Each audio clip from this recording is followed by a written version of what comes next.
This was the very first video I uploaded on this channel back in 2017. In this video I'm gonna show you my hair transplant. I was balding, not willing to take finasteride, but eager to have better hair on my head, bring an end to my deepest hair loss insecurities, and stop obsessing about my balding for good every time I looked myself in the mirror. I did the whole buzzing my head off thing for almost a year in my early 20s, but as a young guy full of ambitions in my dating life and relationships, the type of guy who keeps shaving his head off for the rest of his life wasn't really who I wanted to become at that time. So in today's video I want to talk about the ups and downs of my hair restoration journey that can help you avoid many mistakes that I have done, saves you stress, and couple thousands of dollars either spent on a bad clinic choice or spent on fixing a bad hair transplant. Before we start, quick shout out to our sponsor GoFiber. These are hair building fibers you can use to mask any thinning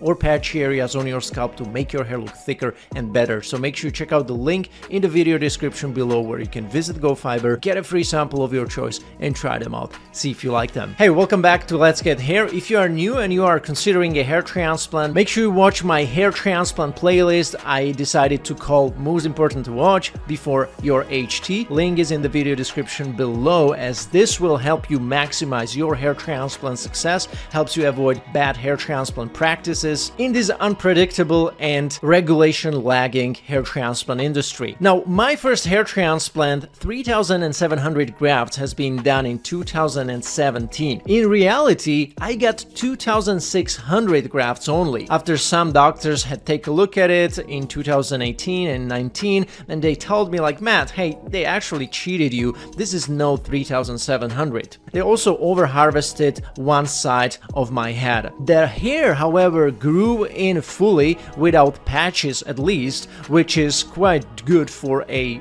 Turkish clinic that cost only $2,000, and it was done 8 years ago. I do consider myself lucky because it could have turned out way worse. The biggest issue next to the clinic being graft inefficient and cheating me on grafts was that I also ended up with a rather pluggy looking hairline that had to be fixed. I didn't fix it, however, until after my second hair transplant. And before we talk about my second hair transplant and why it was even needed, I want to talk also about the mental aspect of this first surgery, what it did for me. So surprisingly, although the hair transplant did not look the most natural at that time, the sheer increase of hair follicles in my frontal third section, it had the biggest mental impact on me, on my confidence, my dating life, my happiness levels compared to my second and third hair transplant, because they were smaller in terms of graft numbers. And having my hair again within just 6 months showed me how my behavior was just affected by not having hair, and how it kind of showed in so many social interactions. Because now that I had the hair, I realized how differently I was just able to act like instantly in different social situations with women, in my dating life, the way I was kind of radiating or kind of expressing my confidence, the way I talked, the way I behaved with people, and so on. And although it's true that the confidence comes from within, looking a certain way and kind of reaffirming that in a mirror every single day, every single morning, whenever you style your hair and you go out, like that does a lot to your confidence, believe me or not. And even if looks may not be the primary defining factor of your confidence, it is an undeniable one. And if I can get it, why not get it? That was my mindset. Of course, you can have a confidence that you drive from within, but if you have also a certain amount of that confidence that you can drive from some other things that help you build even bigger confidence overall, why not do it? Now let's talk about my second surgery that happened 3 years later, and why did I even need it? And I know that some of you guys have been watching me for a while and appreciate it. Thank you for support. And you probably also know that I always tell you that, hey, you should be on finasteride before getting a hair transplant, and you might find it annoying, and I understand that.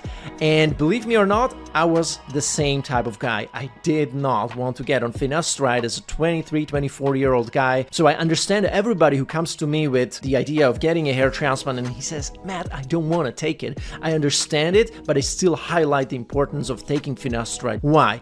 Because what happened to me. So look, Here is the result of me not taking finasteride before and especially after my first hair transplant. Only after about 2 years, 2.5 years after my hair transplant, you can see how much more my hair loss has progressed. And also it has something to do with the fact that how they transplanted the hair, they really did dense pack it, close to that existing hair zone, and that's what created a big defined gap between my transplanted and non-transplanted hair zones over time. And remember how the Turkish clinic also overharvested one side of my donor area? Well, I told to myself I will only do small sessions from now on, and I got 920 grafts transplanted only so that I can really manage that donor and I can really keep track of it better instead of doing another 2,000-3,000 graft session. I did a partial shave here, so I was able to keep making content on YouTube without looking too wild,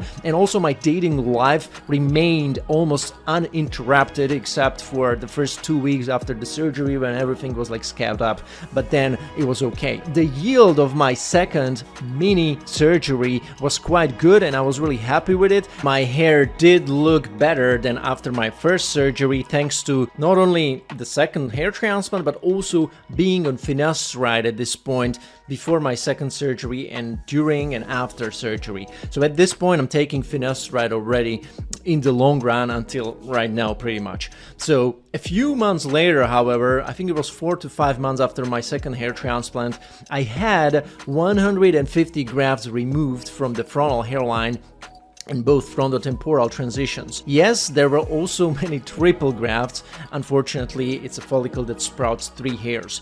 Very robust looking, it was very unnatural. And it was because in 2017, when I got my first surgery, there was no Turkish clinic in that $2,000 to $2,500 price range that would be paying attention to placing single follicles in the hairline. And in 2025, similarly priced clinics in Turkey pay much better attention to this already, but there are still dangers like overharvesting, being cheated on grafts, unnatural hairline design and positioning, or getting too many grafts harvested too soon, which means really bad long-term hair transplant planning. And that's why when many clients come to me with like, hey Matt, help me find the best clinic, Turkey is a really good destination to do it at the day. You just still need to know where to go. So please check out the must-watch playlist before your hair transplant. Again, it's linked in the description below to come on top of the hair transplant jungle, not just in Turkey, but overall. It's really globally.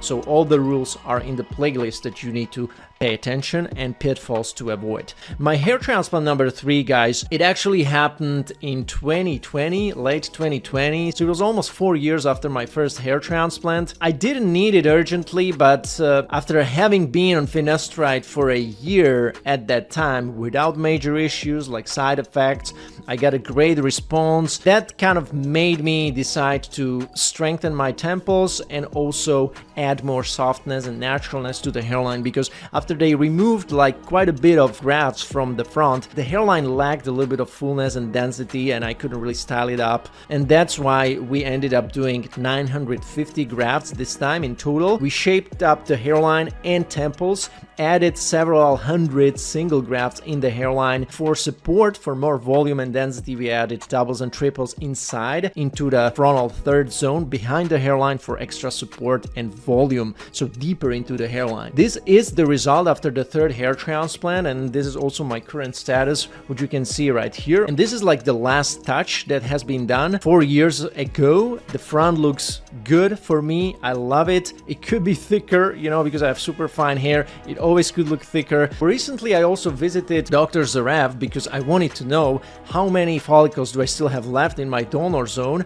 And this video has been documented as a consultation process. You can watch it here. I will also link it below. Check it out if you want to know how many do I still have left. Maybe some of you guys right now will ask me like, hey Matt, after all of these 8 years, what are the things that you wish you would have done differently? First of all, I I'm really happy that I went that hair transplant journey, because otherwise I would have become a guy who just keeps shaving his head. I would have lost even more hair, and I would probably need even more grafts right now to do a proper comeback with a hair transplant. It wouldn't be impossible, but it would have been a tougher choice to do, and also more expensive choice of restoring so many grafts. So what I wish I have done differently, starting with my first hair transplant, I should have saved more for my first hair transplant, because the first hair transplant is your most important hair transplant, and the outcome of that hair transplant and the way they manage the donor area will decide about your future options. If the donor will be poorly managed, very bad options, very limited options in the future to take more hair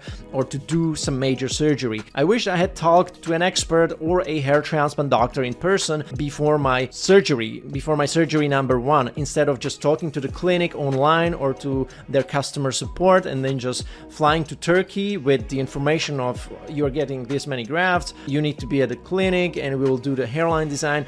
And it was very straightforward. It was, you know, like a well-oiled machine, as many of these hair transplant mills in Turkey nowadays, but it carries a lot of risk with it if you don't know, you know, things that I know today. You are just rolling the dice, playing Russian roulette. Some people may end up well, some people may be more unfortunate. And by doing better research on my first surgery, I could have totally saved myself the third surgery that was 950 grafts, and I could have had 950 grafts more in my donor right now, because I wouldn't have needed to repair that first surgery and the pluggy look on my hairline, right? So that was my story, guys. Hope you enjoyed it. Hope you learned something from it. For all of you who are interested in my one-on-one consulting services, check out the link in the video description where you can learn more about how I can help you one-on-one with finding the right clinic for your hair type, expectations, budget, as I have already helped more than 2,000 men do the same thing in Turkey, globally, US, Europe, it doesn't matter. I've visited more than 30 clinics worldwide, spoke to doctors. I know what's working for different hair types better than others, which clinics are better for this and that ethnicity. So check out the link below. I will be happy to help you as well. And until next time.